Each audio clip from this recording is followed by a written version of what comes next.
Hello बच्चों। चलिए प्रश्न को समझते हैं।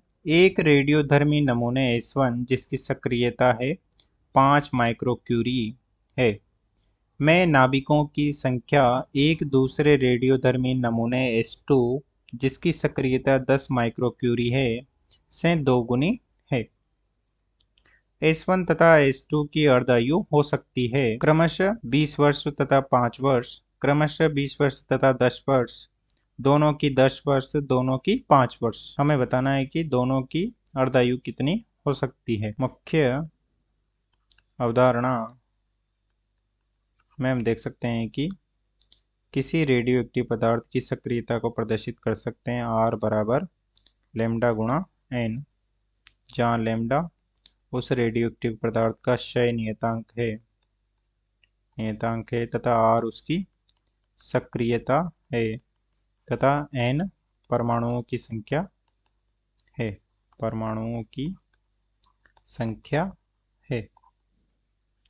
तथा किसी रेडियोएक्टिव पदार्थ की अर्धायु को प्रदर्शित करते हैं टी हाफ बराबर log बेस ई 2 बटे लेमडा, जहाँ लेमडा रेडियोएक्टिव पदार्थ का क्षय नियतांक है। अब चलिए प्रश्न को हल करते हैं। प्रश्न में दिया गया है कि S1 व S2 दो नाभिक हैं और उनकी सक्रियताएं दे रखी है R1 बराबर 5 माइक्रोक्यूरी तथा R2 बराबर 10 माइक्रोक्यूरी तथा S1 के प्रारंभ में नाभिकों की संख्या 2 N0 है तथा S2 के नाभिकों की संख्या N0 है कि दे रखा है कि S1 के नाभिकों की संख्या S2 के नाभिकों की संख्या से दोगुनी है। तो यहाँ पर हम लिख सकते हैं कि हमने मुख्य अवधारणा में देखा है कि R बराबर होता है लेमडा गुणा n, तो लेमडा बराबर हो जाएगा R बटा n। तो लेमडा S1 बटा लेमडा S2 हो जाएगा RS1 बटे RS2 और गुणा में हो जाएगा NS2 बटा NS1। तो मान रख देंगे इसमें हम। तो RS1 का मान हो जाएगा 5 माइक्रोकुलाम और RS2 का मान हो जाएगा 10 माइक्रोकुलाम, गुणा हो जाएगा NS2 का मान जो कि हो गया नाभिकों की संख्या N0 और ये हो जाएगी 2 गुणा N0। तो मान हो जाएगा 5/20 जो कि है लेमडा S1 बटा लेमडा S2 का मान।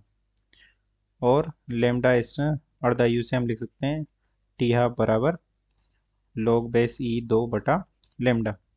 तो यहाँ से हमें प्राप्त हुआ है लेमडा S1 बटा लेमडा S2 बराबर है 5/20। तो इसे हम लिख सकते हैं लेमडा S1 को हम लिख देंगे log बेस 2 बटा लेमडा टी हाफ S1 और बटे हो जाएगा log बेस ई 2 बटा लेमडा टी हाफ S2। तो ये हो जाएगा टी हाफ S2 बटे टी हाफ S1 बराबर हो जाएगा 5/20। ये ऊपर चला जाएगा और ये नीचे है इसे, और log बेस ई से log बेस ई 2 कट जाएगा और हमारे पास दोनों की अर्धायु प्राप्त हो चुकी है जो कि हो जाएगी S1 नमूने की अर्धायु हो जाएगी 20 वर्ष तथा S2 नाभिक के 5 वर्ष हो जाएगी। तो हम लिख सकते हैं कि S1 की अर्धायु हो जाएगी 20 वर्ष तथा S2 नमूने की हो जाएगी अर्धायु 5 वर्ष। अतः दिए गए प्रश्न का सही उत्तर हो जाएगा विकल्प ए। अतः दिए गए प्रश्न को हमने हल कर दिया है। आशा करते हैं आपको समझ में आया होगा। धन्यवाद।